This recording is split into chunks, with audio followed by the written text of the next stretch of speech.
That's the diet chair over there from now. Everybody wants to really sit over there. Got it? All right.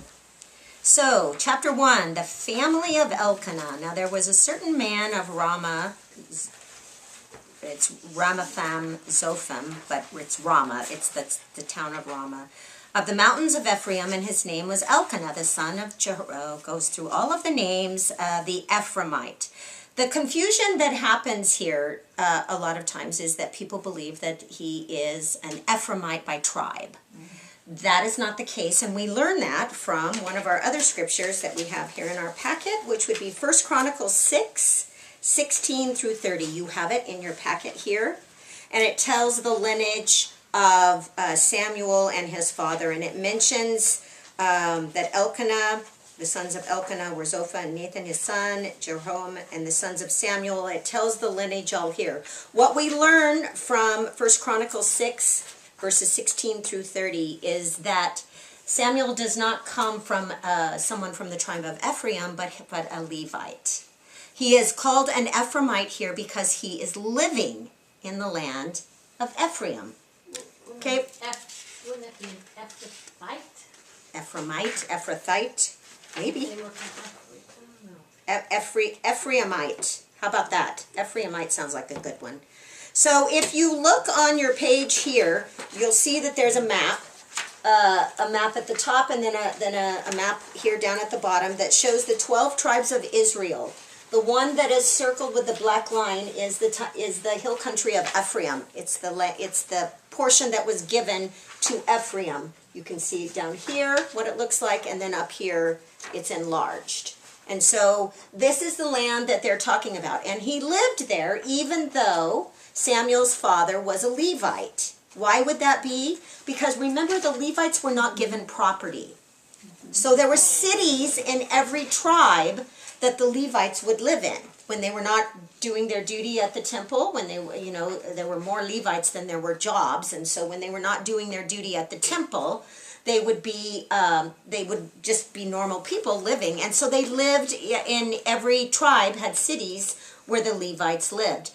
This family lived in Ramah, in the tribe of Ephraim where they lived, but they are Levites. Okay? And again, we know that from 1 Chronicles chapter 6. He had 2 wives. The name of one was Hannah, and the name of the other was Peninnah. Peninnah had children, but Hannah did not have children. So the name Hannah simply means grace in Hebrew, and the name Peninnah means pearl. It was not an uncommon thing for people to have more than one wife. It is not the way that God set it up. It's not the way that he desired it to be. But there were often times it happened. We see it through all of the stories in Genesis and different times that they had more than one wife. And there were actually legitimate reasons why you would have more than one wife. It appears that one of those reasons that he has them there is because Hannah did not have any children, and of course it was a huge thing that your lineage needed to continue, so that you needed to have children at all costs. Also, there's the whole levirate marriage where they would take the wife of the brother and have children through him, and so that's another reason why there would be multiple wives. So it's not that it was a terribly uncommon thing to have more than one. And in this case, Hannah doesn't have any children, and Peninnah does have children. So this man, or Elkanah, goes up from the city yearly to worship and sacrifice to the Lord of hosts, and that's the first time that term is used there. The Lord Sabaoth of hosts simply means of the armies of the. He went up to in Shiloh. Now, why would he go to Shiloh to do that? Because that is where the tabernacle was, and that is where the Ark of the Covenant was at that time, was in Shiloh. And so he would go up yearly, it says. Now, there's some disagreement on what that means. Did he go up for some sort of an annual thing outside of the feasts? where they sacrificed at a set time at this point. Perhaps it was traditional to go up at a set time where they gave an annual sacrifice to the Lord, or more commonly, most people believe that it was probably the feast, likely the Feast of Passover, although it could have been the Feast of Tabernacles. Remember that from Exodus, there are three, from Leviticus, that there are three feasts that the men of Israel needed to go and actually have the priests sacrifice for them. It was Passover, it was Pentecost, and it was Tabernacles. And so those three feasts were established that you actually went to where there was a sacrifice done by the priests. So it could have been that he was going up for one of the annual feasts, or that at that time there was a separate part. No one's exactly sure, but it was his practice to go once a year. I sort of believe it's probably Passover. That's me, just in what was going on at this time, but it's open to people having different interpretations on that.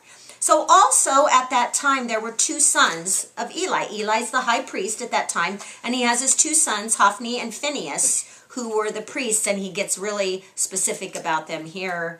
And they were there, and they are going to be the wicked sons of Eli. And whenever the time came for Elkanah to make an offering, he would give portions to Peninnah, his wife, and to all of her sons and daughters. So this would be the fellowship offering. Remember, we talked about that a little bit when we talked about the offerings, where you would go in and you would cook it, and you would have a portion given to the priests, and then you would actually consume a fellowship offering, a peace offering. You would actually consume a portion of that and eat it. Remember, in our study of Ezekiel, there are places set up in the temple where they go and eat in groups, and so that will continue on in that. And that's what this is talking about here, is that they would eat a communal meal together after they gave their sacrifice and their portion. And so Elkanah, as the leader of the household, would distribute the food, and so he would give what was right to his wife and her children, but to Hannah, his other wife, who didn't have any children,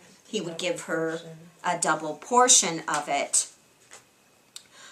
In verse 5 it says, but to Hannah he would give a double portion, and then it tells us why. For he loved Hannah, although the Lord had closed her womb. And so he truly loved her, not for the fact that she would give him children, but for the fact that he truly loved her. Remember, another story we hear about that a lot of is who?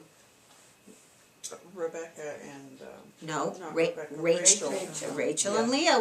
When Jacob has his Rachel and Leah, she has most of the kids, most of the sons that become the tribes of Israel. And it certainly doesn't mean that he must not have hated her too much. She has a bunch of children with him, but he loved Rachel. And so that's just a humanistic, we see that oftentimes, and we're going to see it again in this chapter, a way that God uses a terminology that we would understand in human terms, but it has a slightly different meaning. So he loved his Peninnah, I guess is how you say that, but it says he loved Hannah, and he gives her a double portion, but her womb had been closed. And her rival, isn't that an interesting term that he uses, also provoked her severely to make her miserable because the Lord had closed her womb. So how would she make her miserable, do you assume? Probably mocked her. Mocking her, parading her children that, their husband had given. He looks just like his daddy, doesn't he? Mm-hmm. Yeah, so do you think her rival was the other wife. Peninnah. Yep. Yeah. And so she makes her miserable. Peninnah was probably jealous of.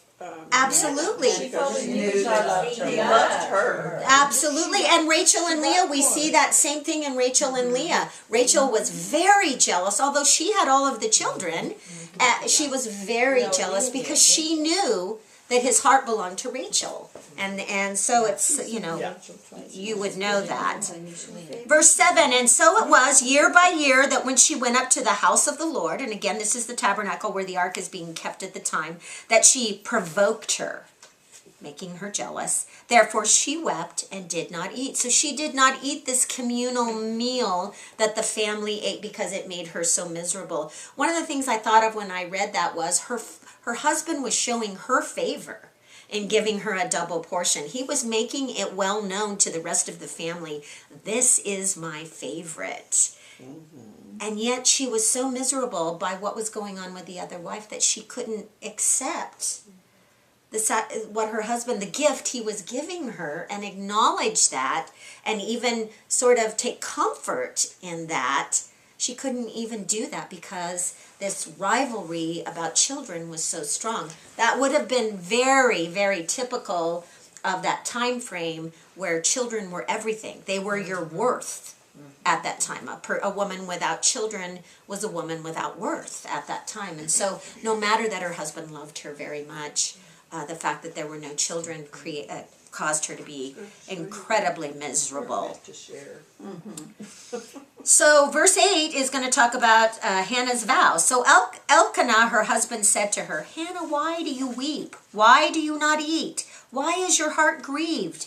Am I not better to you than 10 sons? Is he blind? Oh my. I'm sorry, all the men out there, but this is one of those examples where insensitivity is rearing its ugly head, because he just doesn't understand that nurture thing to be a mom, it can't be fulfilled by anything. It doesn't have anything to do with him being a good or a bad husband. It has to do with the fact that she wanted children. So Hannah arose after they had finished eating and drinking in Shiloh, so that meal where they would do both, eat and drink. And Eli the priest was sitting on the seat by the doorpost of the tabernacle of the Lord. That's where he would sit. That would be the place of honor where he would sit and sort of watch what was going on. And she was in bitterness of soul and prayed to the Lord and wept in anguish. When I read that, the first thing I thought of was that's exactly what you should do with your anguish and your bitterness and your hurt. Well, you know, she was doing exactly the right thing. She wasn't, it doesn't tell us that she attacked the other wife. It doesn't tell us that she had attacked her husband. It tells us that she took all of that to the Lord and just poured it out. And so you can imagine the emotion that was on her face and her body language and all that was going on in her as she was praying to the Lord and weeping as she prayed. In verse 11 it says, and then she made a vow and said, O Lord of hosts, again calling on the protector, the one who oversees all. If you will indeed look on the affliction of your maidservant and remember me and not forget your maidservant, but will give your maidservant a male child, then I will give him to the Lord all the days of his life, and no razor shall come upon his head. So she's very explicit in the terms, right? She doesn't ask for a baby because she just wants it to be a male child. And there's a reason why.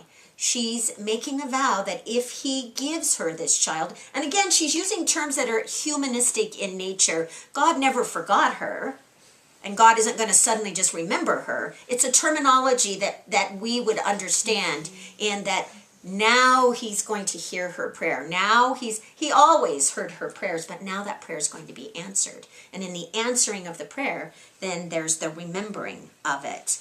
And so I will give him to the Lord all the days of his life. So he's already a Levite, right?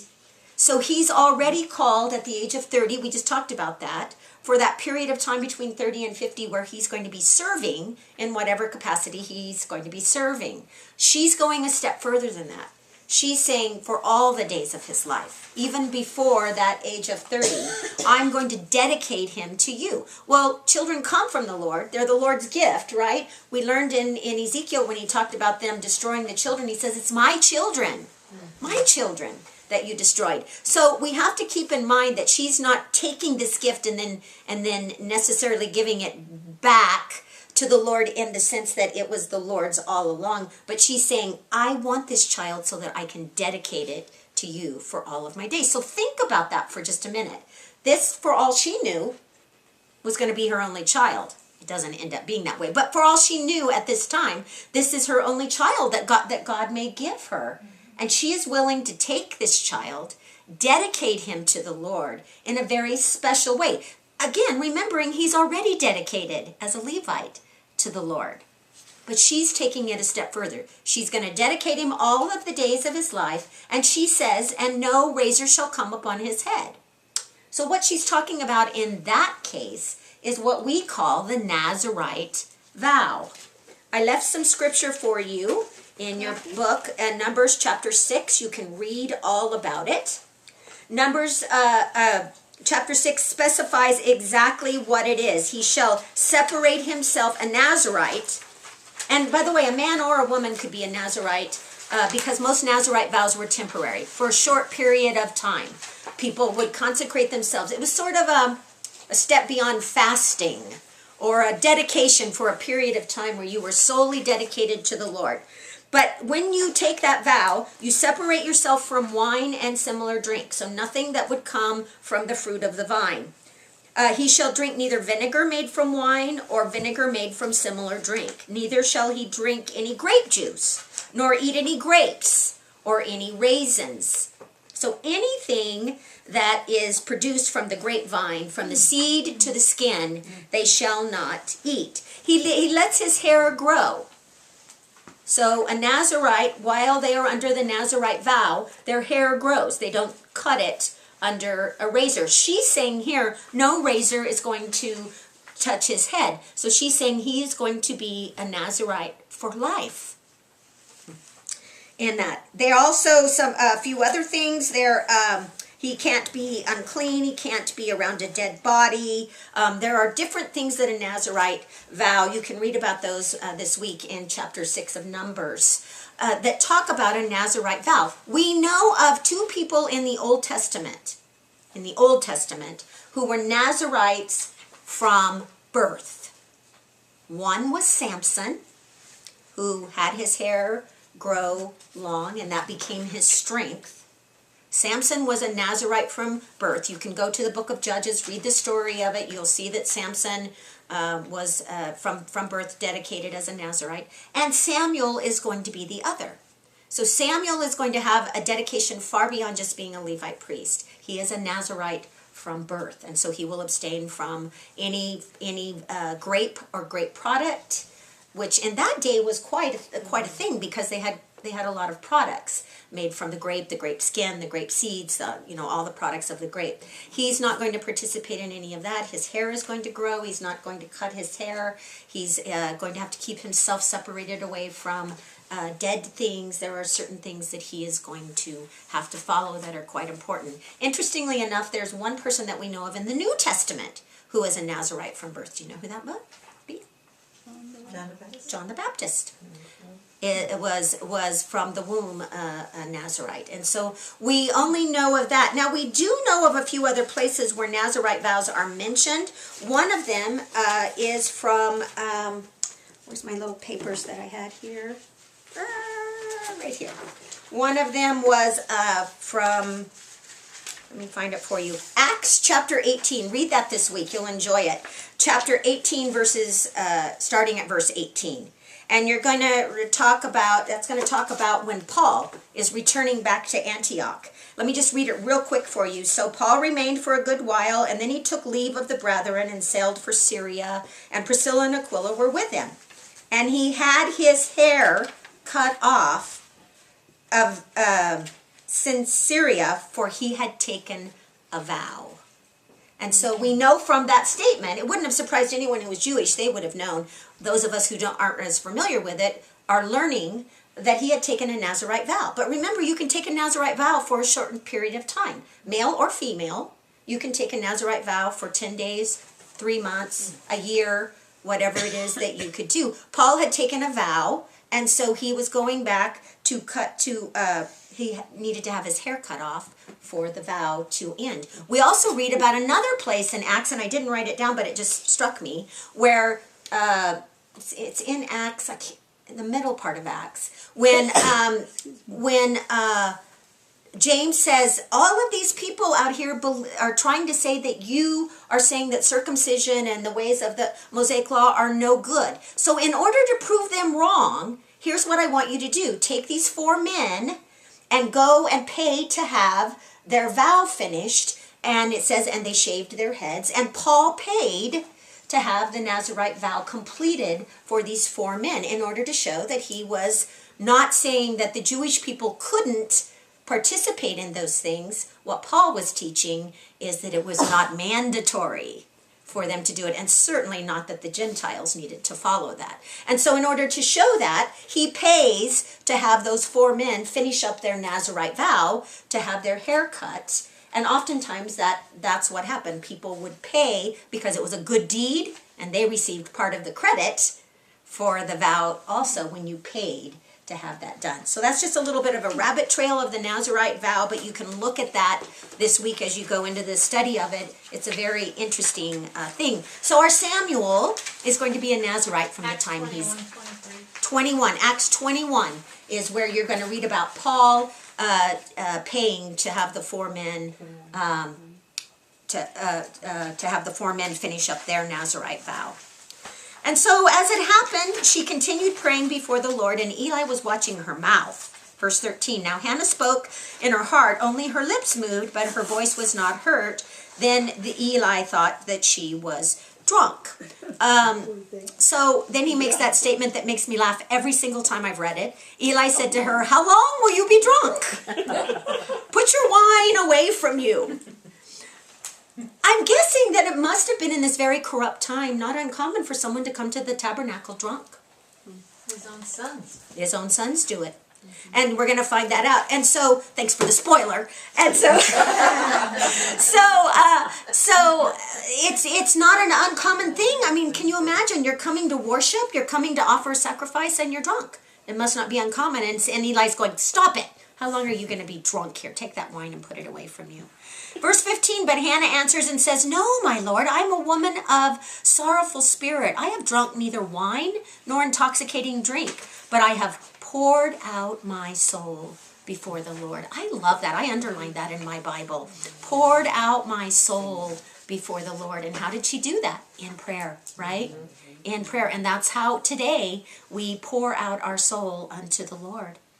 Do not consider your maidservant a wicked woman, for out of the abundance of my complaint and grief, I have spoken until now. So she's saying all of that, my prayers were about this grief that's in my heart. So Eli must have felt pretty bad, right? He falsely accuses this woman who sort of sets him in place and says, I have poured out my soul to the Lord. And that's what Eli, of course, believes needs to happen at the tabernacle, but is not happening, and so she sets him straight. And Eli says to her, go in peace, and the God of Israel grant your petition, which you have asked of him. So whether that was a blessing or a promise or whatever it was that Eli gives her, Hannah takes that, and she receives that from Eli as a word of the Lord to her and she receives it in faith. Because look at verse 18, and she said, let your maidservant find favor in your sight. So the woman went her way and ate. Remember, she hadn't eaten before because she was too miserable. And her face was no longer sad. So she takes what Eli says, she receives that as a word of the Lord, takes it in faith, and she's no longer sad. So then they rose early in the morning, and they worshipped before the Lord, and they returned and came to their house at Ramah. And Elkanah knew his wife. We know that's what that is. He had relations with his wife, and the Lord remembered her. Again, that terminology used just so that we understand what that's God's actions in human terms. And it came to pass in the process of time that Hannah conceived and bore a son. No surprise that it was a male child. It's what she had asked for. And called his name Samuel, saying, because I have asked for him from the Lord. Now the man Elkanah and his house went up to offer the Lord the yearly sacrifice and his vow. Okay, so now we find that he's going up for the annual sacrifice and he's going to make a sacrifice for his vow. What that is more than likely speaking of is that when Hannah makes the vow, he also has to, what would be the word, capitulate to that vow. He has to also take that on, accept it. Because in that day, a man had the right to stop a vow of his wife's. Sorry, girls. So she made the vow. He could have said, we're not doing that. And so we know that he didn't do that. And so it also becomes Elkanah's vow. And so he's going to go up because at the end of a vow, it was traditional to give an animal to end the vow. And so he's going to go up and give a sacrifice, and he's also going to go up and give a vow. Give the ending to his vow. And so as he goes, in verse 22 it says, "But Hannah did not go up, for she said to her husband, 'Not until the child is weaned. Then I will take him, that he may appear before the Lord and remain there forever.'" So that's a sad verse. Yeah. I as a mom, I look at Owen, 16 months old, and I think, who could do that? Who could do that? And she says, "Not until he's weaned." So traditionally at this time, it was more than likely between the years of 2 and 3 years old. That's traditionally taught. However, there are some people that believe that it could possibly be that there was also a weaning period for children at this time as they began to eat adult food. So not just the nursing portion, but perhaps could eat food, because you had to start out with it just like we do. You grind it up and all of that. And so he had to be able to eat food. So there are some people that believe that it could have been as long as 5 years. That's the longest it probably was. 2 being the earliest it probably was. Somewhere in that time frame is the weaning period. And I don't care if you're 2 or 5. That's a young boy. It makes me kind of sad for her. And she says, "Not until he's weaned. I'm not going to take him up to the tabernacle and present him until there."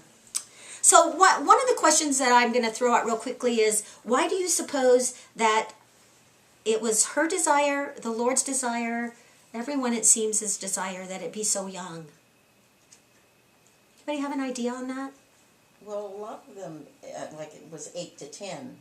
Okay, sometimes ministry started early. Very early. Well, so Not there, just new. there wouldn't be any major influence up to that Excellent. time. Excellent. It's exactly right. So that his childhood memory and upbringing would be done in the temple, because that's going to be his life. That's going to be where he's going to serve. And so rather than raise them up and then hand them over when they're 18, and they've learned all their bad habits and they know everything, they start at this early age. Now when she had weaned him, whether